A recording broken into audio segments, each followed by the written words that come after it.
करौली जिले के टोडाभीम स्थित नांगल शेरपुर में मुख्यमंत्री श्री भजनलाल शर्मा का ग्रामीणों ने परंपरागत हल लेकर गर्मजोशी से स्वागत किया। हल को अपने कंधों पर उठाते हुए सीएम ने कहा कि किसानों और ग्रामीणों का विकास उनकी प्राथमिकता है। उनका विजन है कि हर किसान तक उन्नत बीज, सिंचाई सुविधाएं और प्रशिक्षण पहुंचे ताकि उत्पादन बढ़े और किसान आत्मनिर्भर बने। हेलीपैड पर मंत्री श्री जवाहर सिंह बेढ़म और डॉक्टर किरोड़ी लाल मीणा ने भी सीएम का अभिनंदन किया। इस दौरे से ग्रामीणों को सीधे समस्याएं सुनने और समाधान देने का संदेश मिलता है। टोडाभीम के नांगल शेरपुर में आयोजित किसान सम्मेलन में मुख्यमंत्री ने कहा, मैं भी किसान का बेटा हूं और किसानों के दर्द को समझता हूं। केंद्र और राज्य सरकार हमेशा किसानों के साथ है। किसान खुशहाल होगा तो प्रदेश भी प्रगति करेगा। कि किसान के दर्द को, किसान की समस्या को मेरे से ज्यादा कोई नहीं जान सकता है। अभी जब मैं हेलीकॉप्टर से आ रहा था तो मैं गांव में देख रहा था। गांव के नीचे जब मैंने देखा तो कहीं खेत में मुझे तूरी के ढेर मिले थे, सरसों कट गई है। कहीं गेहूं की कटाव के आपने खिरान उठा लिया, उसको गेहूं को निकाल लाए, वो भी मेरे को दिखा। कहीं छोटी छोटी क्यारियां मुझे दिखी तो कहीं बड़े भरे भी मेरे को दिखे। बड़े पग जो होते हैं वो भी मेरे को देखने को मिले। मैं ये इसलिए आपसे कहना चाहता हूं कि किसान का जो जीवन है वो बड़ा अलग है, क्योंकि किसान के जीवन में कभी टाइम टेबल नहीं होता है। जब खेती का काम आता है, मेरा किसान सुबह से रात तक खेती में लगा रहता है। ये मेरी माता बहनें हैं। मैं जानता हूं कि घर का काम भी करती हैं, रोटी पानी भी बनाती हैं, गाय भैंस की भी करती हैं और बराबर आपके साथ खेत पर भी काम करने के लिए जाती है। मैं ऐसी माता बहनों को भी प्रणाम करता हूं। मुख्यमंत्री ने कहा कि उनकी सरकार ने आते ही पानी की समस्या पर काम शुरू किया। शेखावाटी तक पानी पहुंचाया गया है और आने वाले दिनों में किसी जिले में पानी की कमी नहीं होगी। सीएम ने कहा कि वे किसानों और उनके दर्द को समझते हैं और खेतों में रात रात काम भी किया है।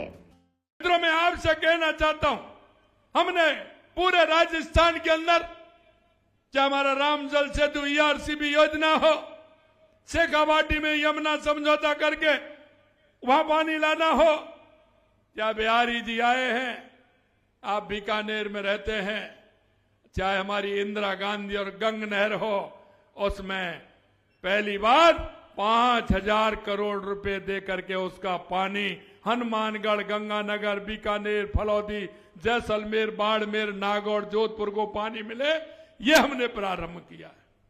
यही नहीं, हमारी ब्राह्मणी नदी से पानी हमारा कैसे बीसलपुर में आ सकता है? 17 जिलों का ERCB का पानी कैसे आ सकता है?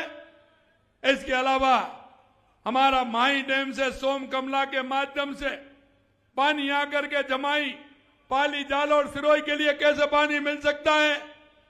और यही नहीं मेरे भाइयों, देवास स्कीम के माध्यम से जो अरावली श्रृंखलाओं में देवास स्कीम है, आधा पानी उसका अरब सागर में जाता था, आधा हिंद महासागर में अपनी तरफ आता था। उस पानी को भी 10,000 करोड़ रुपए मंजूर करके एनी कट और टनल बना करके अरावली में उसको भी लाने का काम हमारी सरकार कर रही है। मैं राजस्थान के किसानों को विश्वास दिलाना चाहता हूं कि आने वाले समय में पानी की किसी तरह से कमी नहीं रहेगी। आप डॉक्टर साहब कह रहे थे कि छोटे से एनी कट की, अरे आपको चिंता करने की जरूरत नहीं है। जो आप काम बताएंगे उसको हम करेंगे, इसके लिए चिंता करने की जरूरत नहीं है।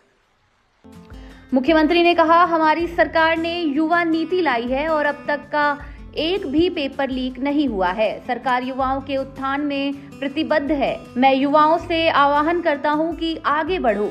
जब युवा आगे बढ़ेंगे, राजस्थान भी प्रगति करेगा। युवा नौकरी लेने वाला नहीं, नौकरी देने वाला बने। किसान का जो बेटा बेटी होती है, उसके मन में यह होता है कि मेरा बेटा पढ़ेगा, नौकरी लगेगी तो वो मेरा सहारा बनेगा।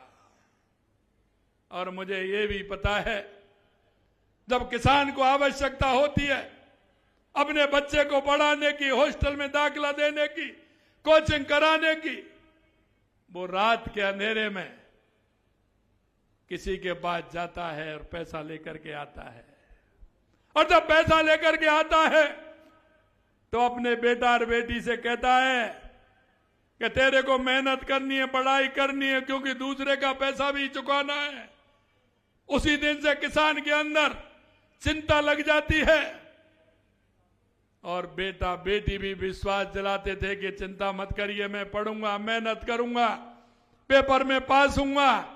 लेकिन कुठाराघात हो जाता था, पेपर लीक हो जाते थे, पेपर आउट हो जाते थे, पिता भी रोता था और बेटा और बेटी भी रोते थे। मैंने उसी दिन कहा था कि यह मोदी जी की सरकार है, डबल इंजन की सरकार है, कोई भी पेपर लीक नहीं होने दिया जाएगा। और जिसने युवाओं के साथ धोखा किया है उनकी जगह जेल के अंदर है, उनको जेल में पहुंचाया जाएगा। मैं आपसे कहना चाहता हूं, क्या 400 से ज्यादा लोग जेल में हैं, 135 से ज्यादा FIR दर्ज है, उनका भी इंतजाम किया है।